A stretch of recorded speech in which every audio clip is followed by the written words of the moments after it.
were going to turn the Soviet Union into the boogeyman. Either 48 or 49, we created NATO. And the Soviet Union actually applied. Oh, no way. Yeah. And Truman had to explain to Stalin, no, we made NATO to be against you. And Stalin was like, why? We're best friends. We just fought World War II together. Yeah. Why would you do this?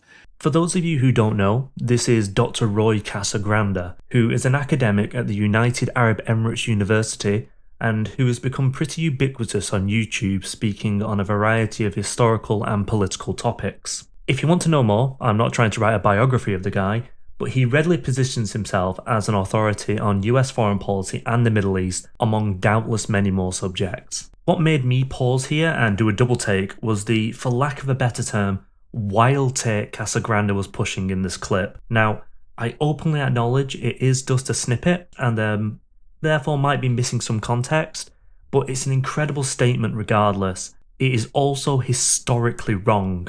And I don't mean just in interpretation, but in the order of events.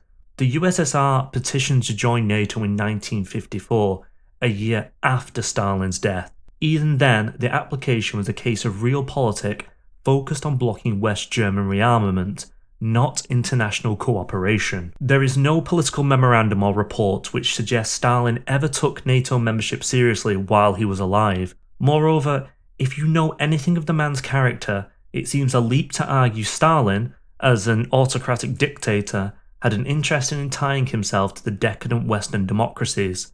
The same Western democracies he was eager to establish a buffer zone against immediately post-war. A policy continued in 1955 by his predecessors when the Soviet Union established the Warsaw Pact. Stalin had already shown himself hostile to his former allies in 1948 with the blockade of West Berlin and the subsequent Berlin airlift. Casagrande framing old Uncle Joe as a victim of NATO, which formed a year later in 1949, is therefore rather bizarre. And this is where we get to the root of the problem. There is an unfortunate habit among some academics to conflate honest revisionism with their own pet beliefs. What I mean by this is that the past is often in need of reassessment, as there's always an excellent chance we're getting at least part of it wrong.